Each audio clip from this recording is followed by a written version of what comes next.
Pemimpin Islam setelah Rasulullah dan Khalifah pertama Abu Bakar wafat mengalami berbagai ujian. Umar bin Khattab sebagai Khalifah kedua tewas dibunuh Abu Lu'lu'ah, seorang pandai besi asal Persia. Ia mendendam setelah Persia ditaklukkan pasukan Islam.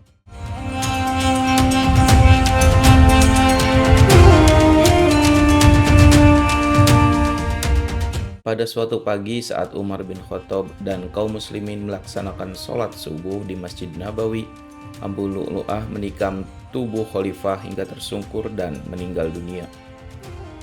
Sementara khalifah ketiga, Utsman bin Affan, tewas dibunuh kaum oposisi saat terjadi krisis politik yang tidak puas dengan kepemimpinannya. Kaum muslimin yang datang dari Mesir, Bashrah, dan Kufah mengepung rumah khalifah selama hampir 40 hari. Utsman bin Affan akhirnya tewas, dihujam 2 tombak pendek milik para oposisi. Dan Ali bin Abi Thalib sebagai khalifah keempat meninggal dunia dibunuh Abdurrahman bin Muljam, seorang kaum Khawarij, ketika ia sedang wudhu untuk menunaikan sholat subuh.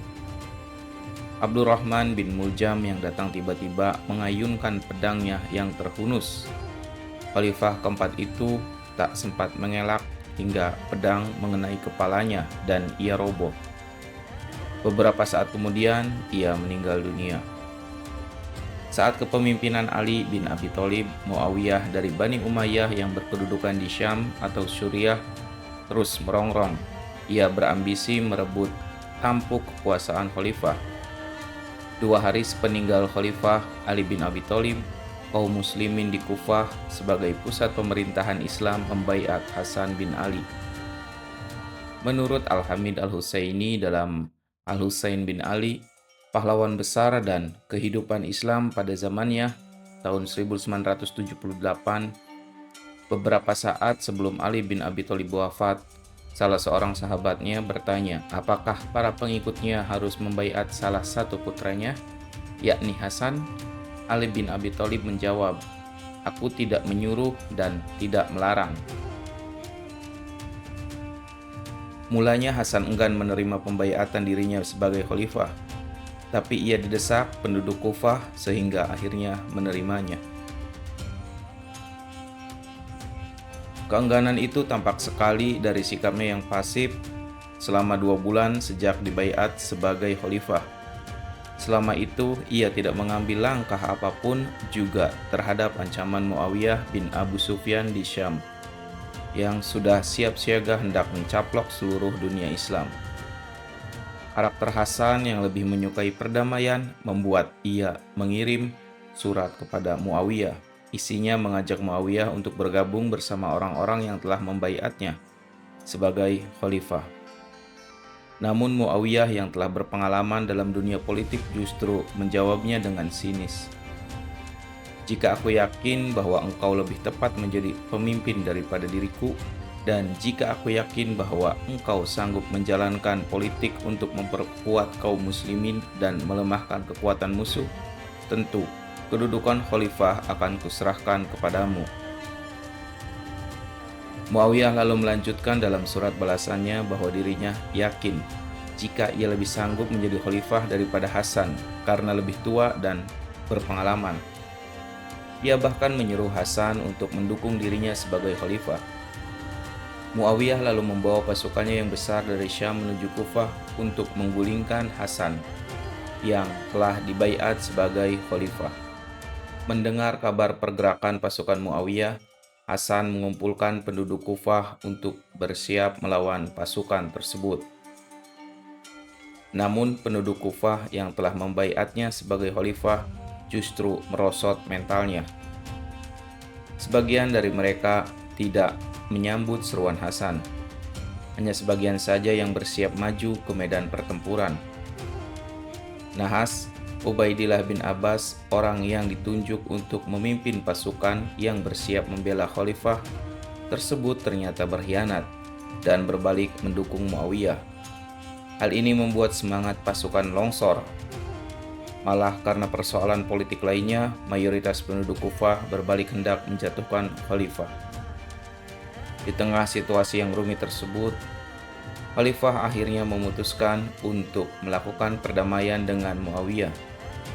Salah satu poin perjanjian damai tersebut adalah menyerahkan kekhalifahan kepada Muawiyah.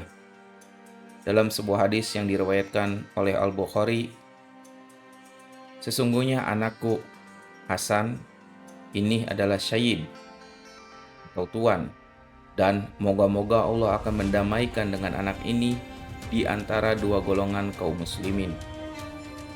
Hasan yang telah menyerahkan kekhalifahannya kepada Muawiyah akhirnya meninggalkan Kufah dan pergi ke Madinah. Sampai akhir hayatnya ia tinggal di kota tersebut. Sementara Muawiyah meninggal dunia pada tahun ke-60 Hijriah setelah sebelumnya menobatkan Yazid bin Muawiyah sebagai putra mahkota yang akan meneruskan kepemimpinannya. Sepeninggal dua orang tersebut, sejarah mencatat bahwa kebencian Muawiyah kepada Ali bin Abi Thalib dan kebencian Muawiyah kepada Hasan terus berlanjut ketika Yazid berkuasa yang membenci Husain, adiknya Hasan.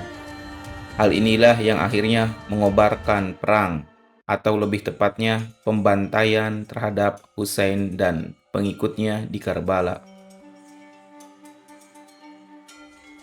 Dalam catatan Al-Hamid Al-Husaini, kebencian Muawiyah terhadap Ali bin Abi Thalib dilatari tiga hal.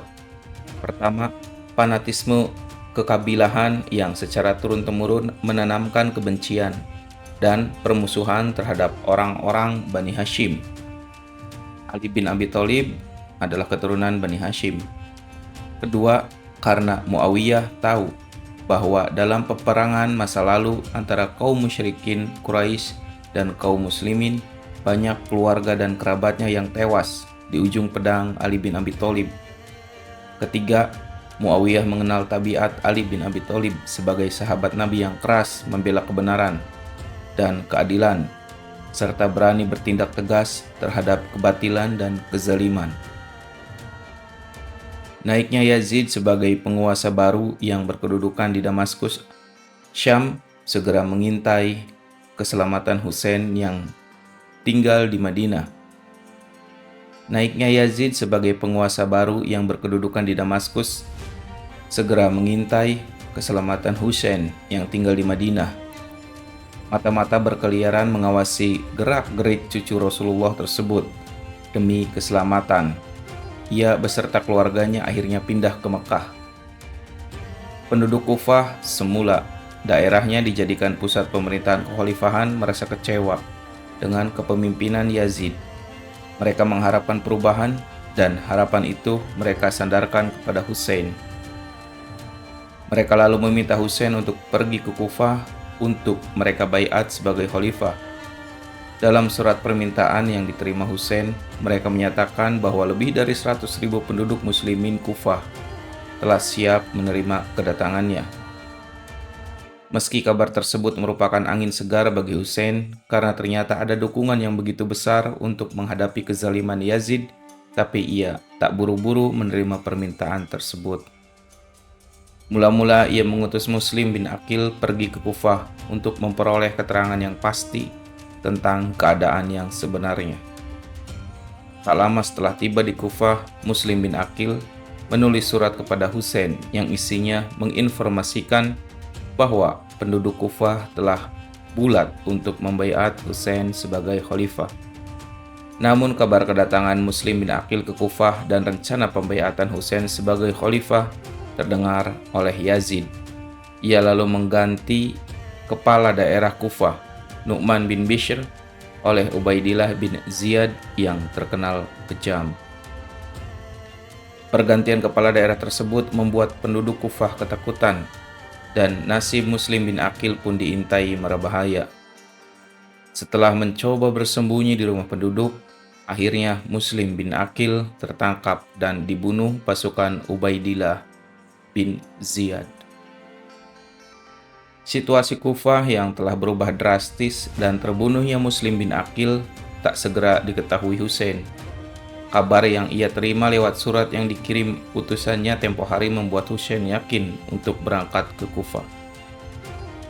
Sejumlah sahabat dan keluarga Hussein menasihatinya agar ia membatalkan niatnya untuk berangkat ke Kufah. Mereka mencemaskan Hussein dan ragu akan sikap penduduk Kufah. Aku khawatir kalau mereka membohongimu dan akan membiarkanmu menghadapi musuh seorang diri.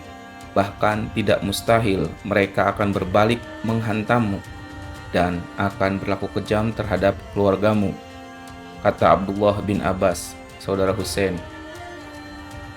Nasihat juga disampaikan oleh Abdullah bin Zafar, ipar Hussein. Ia tergesa-gesa menulis surat dari Madinah dan diantarkan langsung oleh kedua orang anak laki-lakinya kepada Hussein. Aku minta dengan sangat supaya Anda membatalkan rencana keberangkatan ke Kufah. Setelah menerima suratku ini, aku benar-benar khawatir kalau niat Anda itu akan mengakibatkan Anda binasa bersama segenap anggota keluarga Anda. Kalau hal itu sampai terjadi, maka padamlah cahaya di permukaan bumi ini. Ingatlah bahwa diri Anda sesungguhnya adalah lambang semua orang beriman. Tulis Abdullah bin Zafar. Namun semua nasihat dan kekhawatiran yang terpancar dari keluarga dan para sahabatnya tidak berhasil membatalkan niat Hussein untuk pergi ke Kufah. Keharuan menyelimuti penduduk Mekah saat mereka akhirnya terpaksa melepas Hussein dan rombongannya yang hendak menuju Kufah pada 18 Zulhijjah tahun ke-60 Hijriah. Sebelum tiba di Kufah, Hussein mengutus Qais bin Mashar untuk pergi ke kota tersebut untuk memastikan situasi Kufah. Namun nahas, Qais bin Mashar tertangkap Ubaidillah bin Ziyad dan pasukannya lalu dibunuh. Saat Qais bin Mashar pergi menjalankan perintahnya, datang kabar kepada Hussein tentang kematian Muslim bin Aqil dan situasi Kufah yang telah berubah. Namun Hussein beserta rombongan terus melanjutkan perjalanan menuju Kufah. Kabar kedatangan Hussein dan rombongannya di dekat perbatasan Kufah disambut dingin penduduk Kufah yang konon lebih dari 100.000 orang menyatakan janji setianya kepada Hussein. Kekhawatiran keluarga dan sahabat Hussein di Mekah yang menasihatinya agar tidak berangkat ke Kufah ternyata benar. Rombongan Hussein tiba di Karbala pada 2 Muharram 61 Hijriah. Di bawah pengawasan ketat pasukan berkuda utusan Ubaidillah bin Ziyad yang dipimpin oleh Al-Hur bin Yazid At-Tamimi. Sementara Ubaidillah bin Ziyad, sang kepala daerah Kufah, kemudian menyiapkan pasukan tempur berkekuatan 4.000 orang dengan persenjataan lengkap yang dipimpin oleh Umar bin Sa'ad bin Abi Waqqas. Pada 10 Muharram 61 Hijriah atau 10 Oktober 680 Masehi, pasukan yang dipimpin Umar bin Sa'ad bin Abi Waqqas menyerbu rombongan Hussein yang hanya berkekuatan 72 orang. 32 orang prajurit berkuda dan 40 orang pejalan kaki. Selebihnya terdiri dari anak-anak dan perempuan. Pasukan Hussein bertempur merangsak menghadapi hujan panah, lembing, tombak, dan ayunan pedang pasukan musuh. Namun mereka akhirnya tumpas.